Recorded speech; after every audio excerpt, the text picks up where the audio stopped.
Hello, everybody, and welcome back once again. It's time for another edition of Inside the Headset as we go all the way back across the state to West Tennessee to the private school sector, and we're going to talk to a very happy Christian Brothers head coach of the Purple Wave, Mr. Head Coach himself, Thomas McDaniel. How are you doing, Coach McDaniel? I'm doing pretty good, Stork, and you? I'm doing well. Well, it must be happy to be a Purple Wave. You are 2-0, and talk a little bit about being a Purple Wave. It's been a good couple of wins for us. We played Grenada High School out of Mississippi two Fridays ago. Very physical team, very athletic. Knew it was going to be a good challenge. Had to break in a new quarterback, new tailback, so we knew it was going to, kind of be a hard-fought one, but played really well on both sides.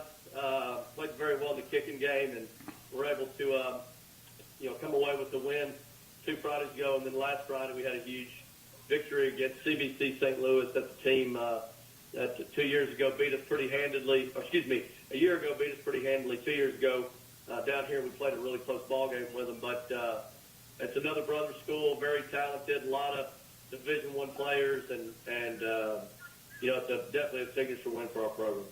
When did, at the moment that the game was going on, when did you feel like you had the momentum? Was it at halftime, third quarter? Or was you feeling it? Because the ending score was 36-27. So when did you feel like our guys? Hey, let's dig down a little bit deeper.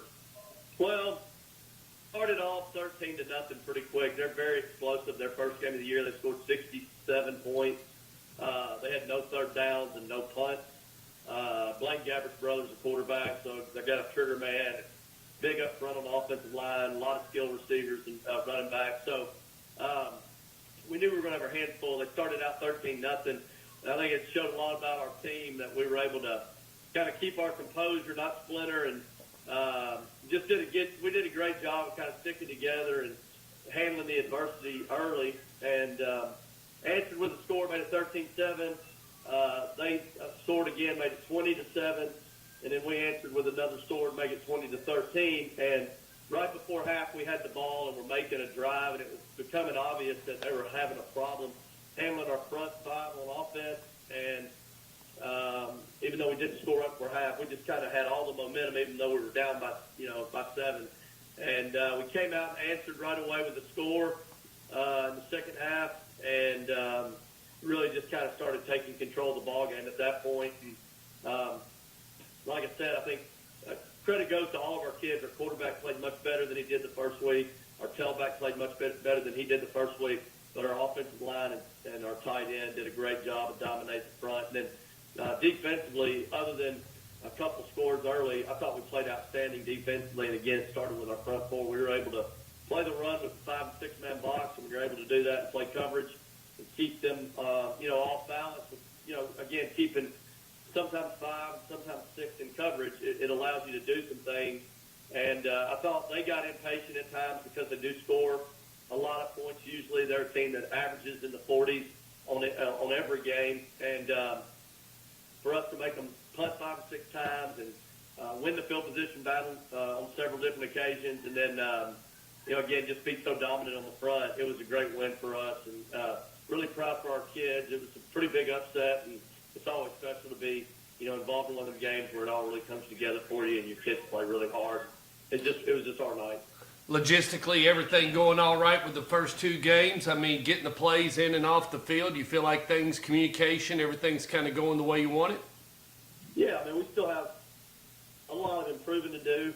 We talked this weekend to our kids. If we'll just trust the plan and keep getting better every week and going to practice with a purpose, I really think our best football's a long way off. Again, I think our quarterback's going to continue to get better. We're starting a lot of young, inexperienced receivers. As I told you a couple weeks ago, we were down to our third and fourth tailback, and now our third tailback had 4 touchdowns the other night. Our fourth tailback came in and gave us about 15 snaps. Did a good job, broke a couple runs. Our fullback, who's a senior first-year starter, had a big catch for about 40 yards. So we just got a lot of guys that need to get that experience, and it's hard to get good experience in tough ball games when you don't have the when you don't have, a lot of reps under the lights on Friday. And so even though we've got a bunch of guys coming back, we have guys in key positions that just need to grow up fast, and they're doing that. So we've got a huge test this Friday with White Station. We know that. But, again, kids are really playing together and trusting the coaching staff, and we seem to really be meshing at the right time.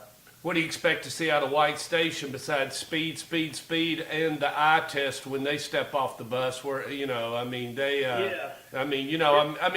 a lot of people probably, Nashville understands it, but the rest of the United States that watches our show, I mean, they probably don't understand. That's where some coveted speed lies. There's no doubt. They got a lot of talent. They're very athletic. Our kids are used to them. They play them every year, and so. My first 2 years, we've had 2 really tough games with them. They're going to play a lot of man coverage and force us to try to play left-handed, use our passing game. But again, I think it'll come down to our quarterback operate within our system and our line of scrimmage on both sides dominating. If we do that, I feel good about our chances. But they're very athletic, really good size on both fronts. And like I said, these kids know each other, so it'll be a fun atmosphere, a great crowd, and be another great night for football in Tom Stadium. So what have you been working on this week? You're 2-0, so talk to us a little bit about that. What's Purple Wave been doing this week? Really kind of like what I've already said. We're just trying to focus on us, continue to get better. We got a chance here to go 3-0 and hopefully, again, just building that momentum that we've got. I think most people kind of underestimated us due to our quarterback and tailback situation. If those guys are growing up fast, and the guys with experience are doing a great job of rallying the rest of the team, and we've just got all the pieces. We've got good team chemistry, and right now our focus needs to be on us just staying hungry, continuing to compete every day in practice, and hopefully putting the best product we can on the field on Friday night. Well, good luck at 7 o'clock. 7 o'clock kick, and all this weather, I'm sure y'all are going to get it too, but it seems to be coming through tomorrow, and it's going to be out of here on Friday, so it should be beautiful weather and another good chance to compete and see where we're at. Yeah, I'm hoping that it'll get out of here. I'm scheduled to go over to Tomahawk Stadium and see David Limbaugh, so that's always a treat. But I'm scheduled to go over there and watch Riverdale and Siegel for the first region matchup over here, but I don't know. I mean, if it pours, I'm not going. You know that. Yeah, I think it's going to be out of here. Y'all may not be as fortunate, but I think we're going to be able to miss some of it. So hopefully, the way it's projected right now, everything's going to be good, and we're going to have a great game. You go practice on Monday? We're not practicing on Monday. We've had a long fall camp.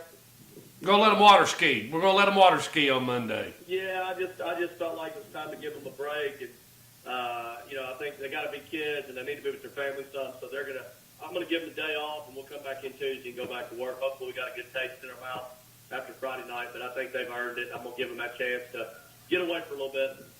Well, all righty. Well, be careful. Friday night, y'all join up. Christian Brothers in White Station in West Tennessee, 7 o'clock kickoff. Y'all be there.